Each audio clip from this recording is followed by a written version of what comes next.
Hello, I am Mario 8 and welcome to Super Mario Bros. In Review, the show where I will be reviewing all 18 Super Mario Bros. Platformers and ranking them to find the ultimate Super Mario Bros. Game.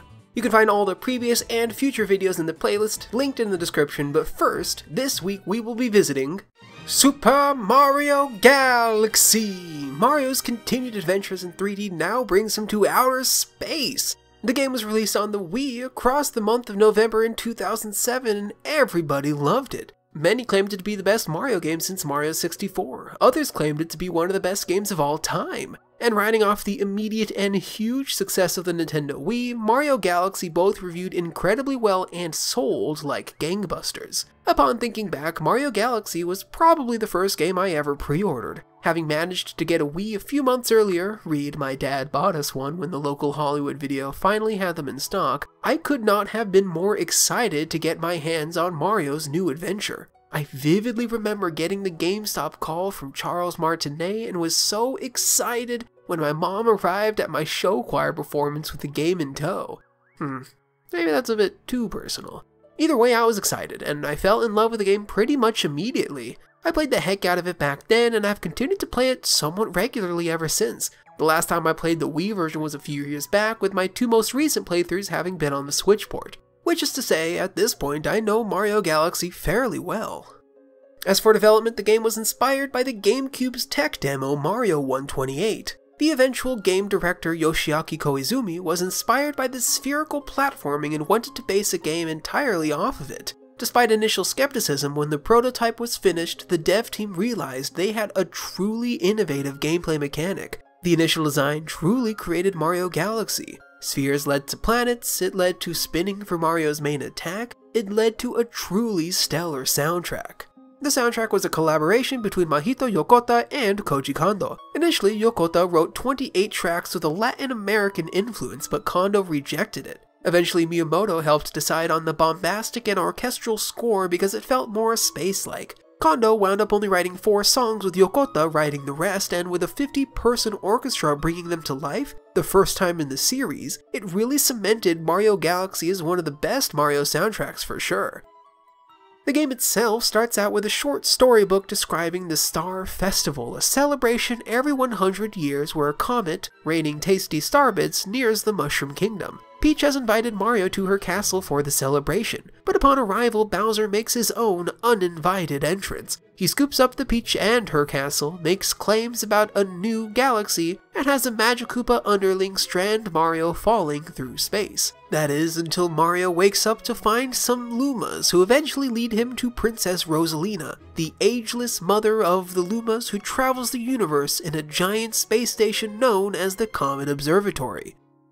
She instructs Mario that Bowser has stolen all the stars from the observatory and it's up to him to get them back. So he does, beating back Bowser and Bowser Jr. thrice each, returning the observatory back to its full glamour and traveling to the center of the universe to get Peach back. But without the power of the grand stars, one of Bowser's new planets implodes upon itself, creating a black hole that will consume the entire universe. The Lumas of the Comet Observatory sacrifice themselves to save everyone and create a brand new galaxy in the process.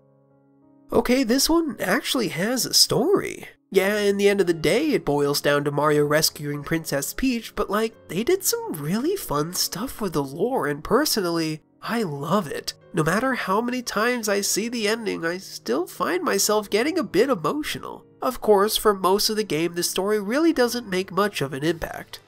Super Mario Galaxy is segmented into a series of different levels called galaxies. There are 6 domes in the Comet Observatory that are slowly unlocked as more stars are gained. Each dome grants access to a collection of galaxies. Some galaxies only have 1 star and are basically one-off levels, with the others being larger galaxies with 3 main missions and usually at least 1 secret. But the big difference is that even galaxies with more missions are far more linear than the stages in the previous 2 3D games. Yeah, there might be larger areas to explore occasionally, but the game is always funneling the player from planetoid to planetoid, with the end goal of receiving a star. And I think this worked really well. It was the start of linearization that would continue with the next few 3D Marios, but it really made the 3D games feel like actualizations of 2D platformers in the 3rd dimension. Each galaxy consists of a series of different planets that Mario must run, jump, and spin his way through. Running and jumping is mostly the same as it is in Mario 64, the long jump is back, the triple jump is as good as ever. The new spin move allows Mario to knock around enemies, get a slight aerial boost, and travel through warp stars. It makes for some really great platforming. Oftentimes jumps that would be just out of reach otherwise are saved by a well-timed spin. Using it for combat is just as intuitive. Walking close to a Goomba, spinning it, then kicking it to have it explode into star bits just makes sense. And warp stars are usually used to get Mario from one section of the level to the next. Yeah, they're functionally simple, but the visuals of Mario flying from one planet to the other never gets old. But of course this is the Wii, so Waggle Tech had to be utilized somewhere. In Mario Galaxy's case, it was used twice. The spin is controlled by waggling the Wiimote quickly, and pointing at the TV allows star bits to be picked up in the level. And when playing on the Wii, it really just kind of works. Like, yeah, it could have been a button press to spin, but wagging the Wiimote does feel really good. Even as I replayed the Switch version, yeah, I played through once on a Pro Controller, but my second run, I realized that holding the Joy-Con separately and waggling them to spin just felt natural. The times waggle is not used so great as the couple different minigames Galaxy holds. One has Mario balancing on a ball, which, while I got used to it, never really feels great. Another has Mario surfing on a stingray, which, while I got used to it, never really feels that good either. The one that does feel intuitive is when Mario is placed in a bubble and the cursor is used to blow him around. This works much better, 1, because it's using the sensor bar instead of the gyrometer, and 2, the player should already be used to the motion controls by picking up star bits. For the most part, each of the levels offers a series of platforming challenges and puzzles. Various enemies dot Mario's path forward. Goombas, Piranha Plants, and Magic Koopas are all back. Koopas are there too, but not so much as enemies. By hopping on or spinning them, Mario can pick up their shell and throw it as a long-range attack. Plus, a few new alien-like enemies have been brought into the fold, like various squib fellows and, a couple different types of bug. But in a few galaxies, bosses appear too. Sure, there's Bowser and his son, but a lot of the new bosses are really fun to figure out and defeat, even though they all fall into the hit them 3 times category that is now standard for the Mario series. The puzzles are never really that hard, usually just finding the correct thing to spin into, or finding the hidden stars or star pieces in the larger planets. But if you utilize the power-ups really well, there's the bee suit, the ghost mushroom, the ice flower, and the fire flower also makes its return. And each is pretty self-explanatory. Bee Mario can fly for a short while and stick to honey. Ghost Mario hovers and can go through certain walls. Fire flower shoots fire, ice flower shoots ice, both flowers only lasting for a short time. But the best, of course, is skating around on water while using the ice flower. And some of the best puzzles involve searching the planet for the right power-up to unlock the way to the next area. There's one really cool later galaxy that allows Mario to choose between the bee or the ghost outfit, and he can finish the level with either.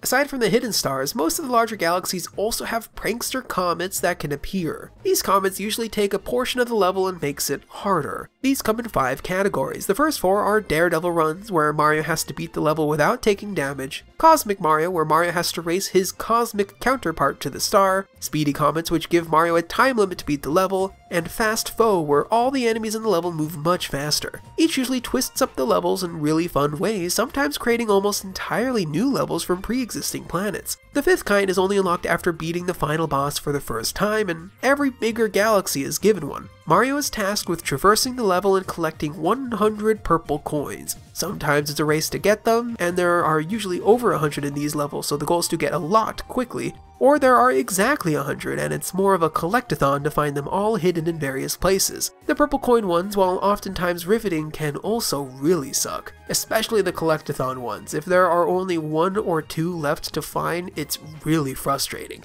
And if Mario dies, the counter resets to 0.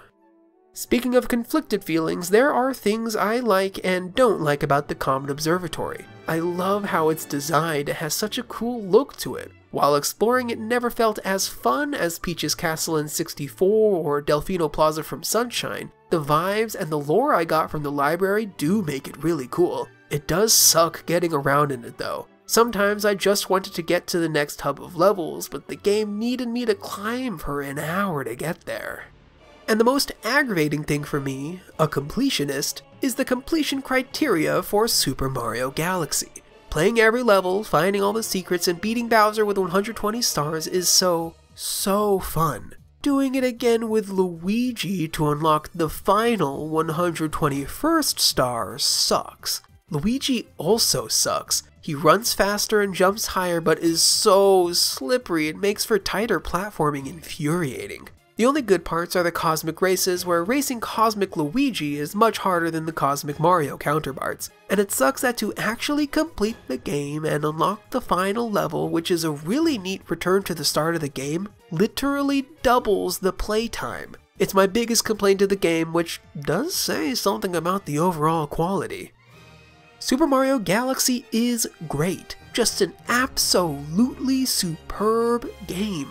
A really good difficulty curve, greatly designed levels, and the aforementioned perfect soundtrack. I really couldn't ask for more. My new ranking for 3D Mario games is 3 Super Mario 64, 2 Super Mario Sunshine, 1 Super Mario Galaxy.